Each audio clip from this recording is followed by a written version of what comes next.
الرحيم لا يؤاخذكم الله باللغو في أيمانكم ولكن يؤاخذكم بما كسبت قلوبكم والله غفور حليم للذين يؤلون من نسائهم تربص 4 أشهر فإن فاءوا فإن الله غفور رحيم وإن عزموا الطلاق فإن الله سميع عليم صدق الله مولانا العظيم الصلاة والسلام عليك يا سيدي يا رسول الله وعلى آلك وأصحابك يا سيدي يا حبيب الله الصلاة والسلام عليك يا سيدي يا نبي الله وعلى آلك وأصحابك يا سيدي يا نور لا يؤاخذكم الله باللغو في أيمانكم اللہ تمہیں نہیں پکڑتا ان قسموں میں جو بے ارادہ زبان سے نکل جائیں وَلَٰكِنْ يُؤَاخِذُكُمْ بِمَا كَسَبَتْ قُلُوبُكُمْ ہاں اس پر گرفت فرماتا ہے جو کام تمہارے دلوں نے کیے وَاللَّهُ غَفُورٌ حلیم اور اللہ بخشنے والا حکم والا ہے۔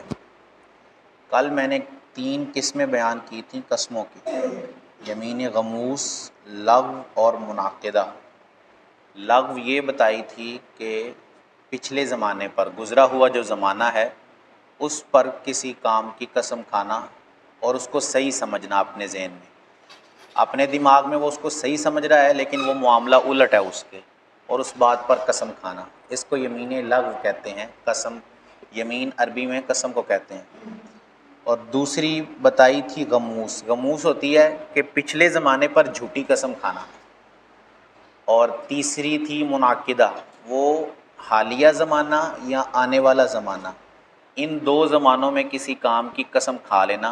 اس کو یمین منعقدہ کہتے ہیں۔ ان میں صرف ایک ہی قسم ہے جس پر کفارہ لازم ہوتا ہے، وہ یمین منعقدہ ہے کہ حالیہ زمانہ یا آنے والا زمانہ، اس پر کسی کام کی قسم کھانا، اس کی وجہ سے اگر وہ کام نہیں کرے گا تو بعد میں اس کو اس کا کفارہ دینا پڑے گا۔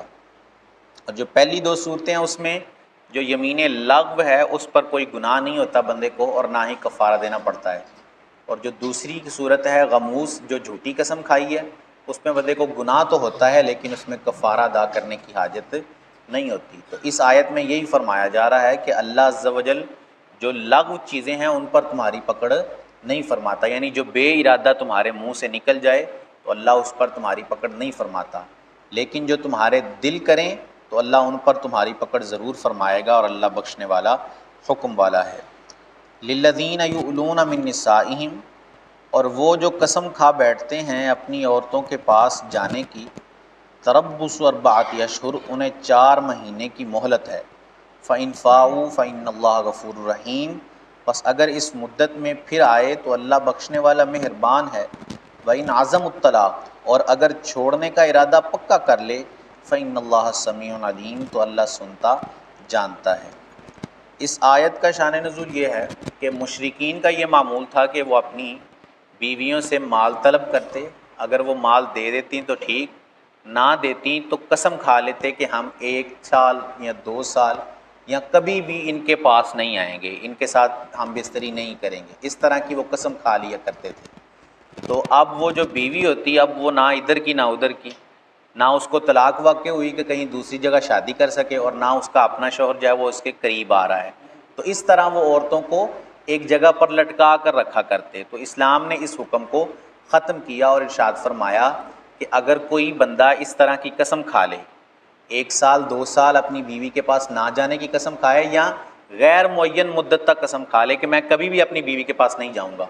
تو اس کے لیے 4 ماہ کی مہلت جو ہے وہ مقرر کر دی اسلام نے، 4 ماہ کی مدت، کہ 4 ماہ تک اختیار ہے شوہر کو کہ اگر وہ چاہے تو اپنی بیوی کے پاس واپس لوٹ آئے، اور اگر وہ 4 ماہ کے اندر اندر واپس نہیں آتا تو 4 ماہ پورے ہونے کے بعد فوراً اس کی بیوی کو طلاق واقع ہو جائے گی، اور اس کی بیوی جو ہے وہ اس کے نکاح سے نکل جائے گی۔ اب یہ جو ایک سنہری اصول ہے اسلام کا، پھر بھی لوگ جو ہے وہ اسلام پر اعتراض کرتے ہیں عورتوں کے حوالے سے کہ اسلام جو ہے وہ عورتوں کو آزادی عطا نہیں کرتا، اسلام جو ہے وہ عورتوں کو دبا کر رکھنے کی کوشش کرتا ہے۔ اب مشرکین کا طریقہ تھا کہ وہ ساری زندگی چاہے گزر جاتی، وہ عورت بیچاری لٹکی رہتی، اس کا کوئی جو ہے وہ پوچھنے والا نہیں ہوتا تھا، کیونکہ اس کا شوہر قسم کھا لیتا کہ میں نہیں جاؤں گا اس کے پاس۔ اب نہ اس کو طلاق واقع ہوتی اور نہ آگے کہیں وہ شادی کر سکتی۔ لیکن اسلام نے اس ظلم کو جو ہے وہ ختم کیا اور کہا کہ صرف 4 ماہ تک جو ہے وہ مہلت ہے بندے کو، چاہے تو واپس آ جائے اور چاہے تو اس کو چھوڑ دے۔ اگر 4 ماہ تک وہ واپس نہیں آتا تو جو ہی چوتھا ماہ پورا ہوگا اس کی بیوی کو خود بخود طلاق واقع ہو جائے گی اور اس کی بیوی جو ہے وہ اس سے جدا ہو جائے گی۔ یہ اللہ عز و جل نے حکم ارشاد فرمایا۔ پھر فرمایا وَإِنْ عَزَمُ الطلاق، لیکن اگر وہ چھوڑنے کا پکا ارادہ کر لے فَإِنَّ اللَّهَ سَمِيعٌ عَلِيمٌ، تو اللہ سنتا جانتا ہے۔ والمطلقات، اور طلاق والیاں یتربصن بانفسہن ثلاثۃ قروء،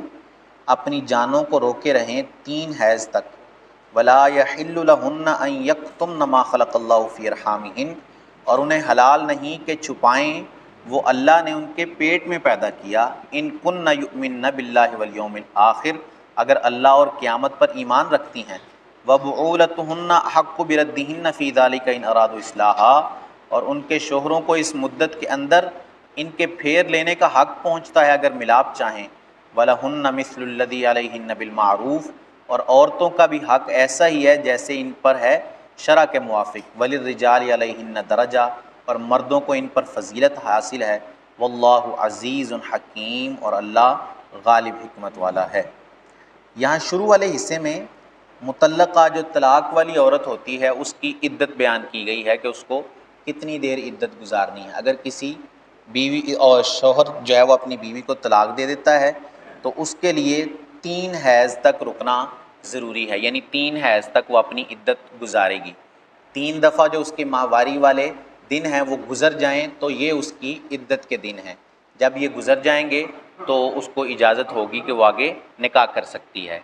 لیکن اللہ فرماتا ہے کہ ان کے شوہروں کو حق ہے کہ اس مدت کے اندر واپس آ جائیں۔ اگر 3 حیض گزرنے سے پہلے شوہر ارادہ کرے کہ اپنی بیوی کے ساتھ واپس آنے کا تو وہ اس کے ساتھ رجوع کر سکتا ہے، البتہ اس کے لیے ضروری ہے کہ طلاق رجعی دی ہو۔ بعض الفاظ ایسے ہوتے ہیں کہ جن سے طلاق رجعی واقع، طلاق رجعی ہوتی ہے کہ اس طلاق کے بعد بندہ اپنی بیوی سے رجوع کر سکتا ہے، لیکن بعض الفاظ ایسے ہوتے ہیں کہ جن سے طلاق رجعی نہیں بلکہ طلاق بائن واقع ہوتی ہے۔ بائن وہ ہوتی ہے کہ جو فوراً اس کی بیوی کو اس کے نکاح سے نکال دے گی، ایسے کچھ الفاظ ہوتے ہیں۔ تو طلاق کے معاملے میں خاصی ہمارے ہاں احتیاط کی حاجت ہے۔ لوگ بے احتیاطی کرتے ہیں اور بعد میں کہتے ہیں کہ بھئی وہ تو مذاق مذاق میں کہہ رہا تھا، غصے میں تھا، وہ نشے میں تھا، تو یہ تھا تو وہ تھا۔ سرکار صلی اللہ علیہ وسلم ارشاد فرمایا کہ 3 چیزیں ایسی ہیں کہ اگر وہ مذاق میں بھی کہی جائیں تو ان کا وہی حکم ہے، اور اگر وہ سنجیدہ انداز میں کہی جائیں تب بھی ان کا وہی حکم ہے۔ ان میں نکاح ہے، طلاق ہے اور جھوٹ ہے۔ مذاق میں بھی اگر کوئی طلاق دے گا اپنی بیوی کو تو اس کو طلاق واقع ہو جائے گی۔